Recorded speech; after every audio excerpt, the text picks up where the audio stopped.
I want to give a huge shout out and a thank you to my sponsor, P2 Collectibles, located at 204 East McGalley Road in Muncie and on eBay as well. So next time you're here in Muncie, let us know. Come give us a visit. Hey, what is up, y'all? This is Alex from Plus3 TCG, and I'm coming at y'all with a deck profile today. We're going to be looking at Dinos, pure Dinos. We're going to be looking at a OTK version. I feel like that's kind of standard right now, is to go second and just try to break through boards, especially with Ultimate Conductor Tyranno being probably, arguably one of the strongest boss monsters to ever be in Yu-Gi-Oh! Because this thing can just clear through boards no matter how big they are. Flip everything face down, unless they're link monsters, of course, and just push through. It's nuts. And then with the addition of Chambar, it really helps out a lot. But you gotta play a brick card. As far as the deck profile goes, though, I'm only playing 2 Ultimate Conductor Tyrannos. I've seen a lot of people playing 3, also seen some people playing 2. I think 2 is the better number. Drawing it turn 1 without a way to make it is, or drawing it turn 2 and without a way to make it, while that's not always happening, it is happening sometimes, and I'd rather just search it with Overraptor and go with my plays that way, unless I have like a Fossil Dig or something, because you have Fossil Dig and Overraptor, that's just a 2-card combo.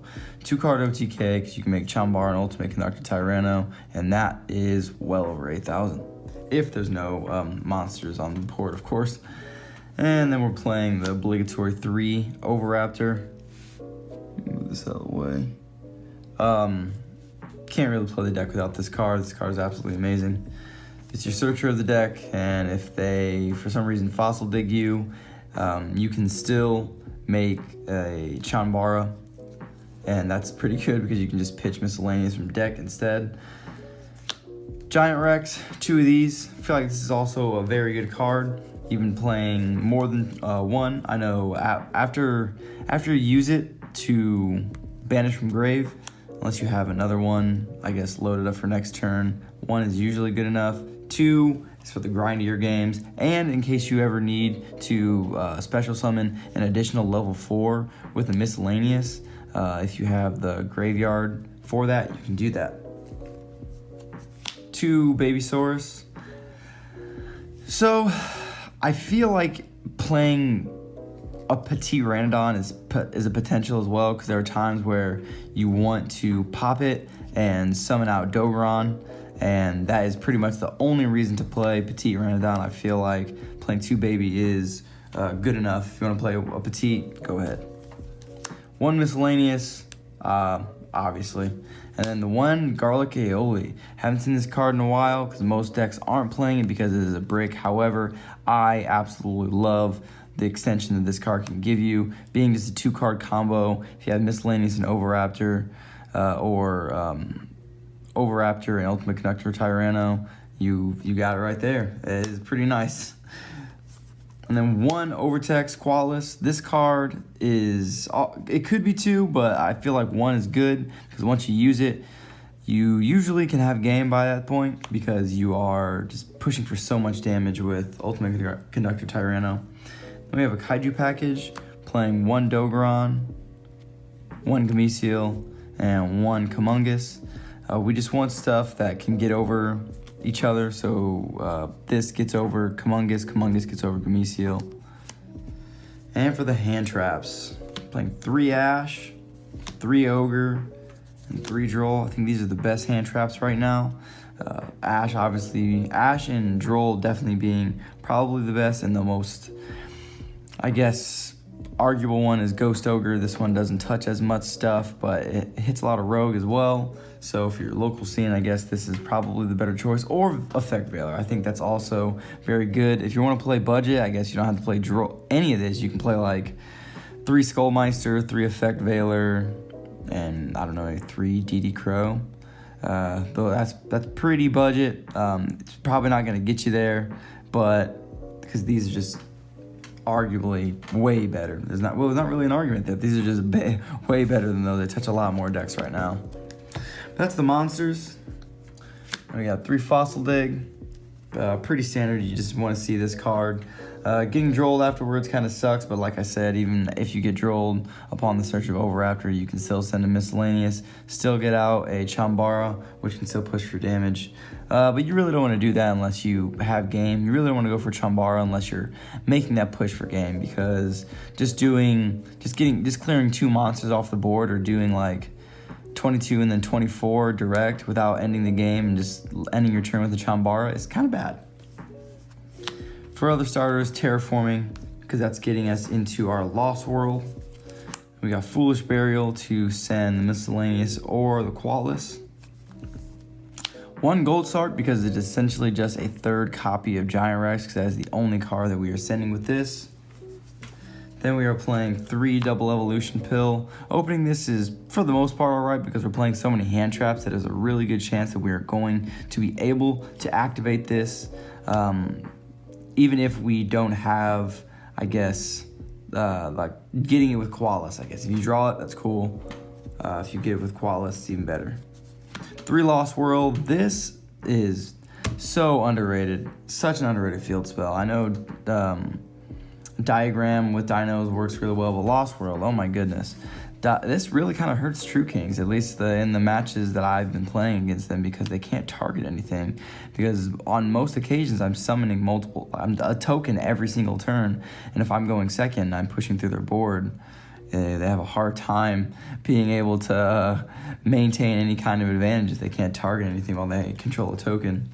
And then 1 Monster Reborn. Obviously, we're not playing Soul Charge because we're going second deck, and Soul Charge kind of superfluous when you're going second because you need your battle phase. And then for the board wipes, playing Kaiju Slumber and Dark Hole. That is a 40 card main deck. I'm not playing evenly matched or anything because, like I said, this is an OTK deck. You don't want to give up your battle phase and try to set up a mediocre board that is just meant to kill your opponent turn 1, essentially, so you can OTK.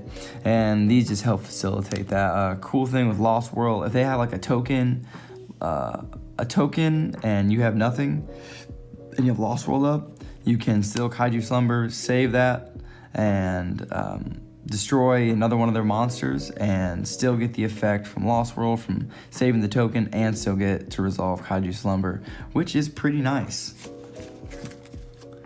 On to the extra deck.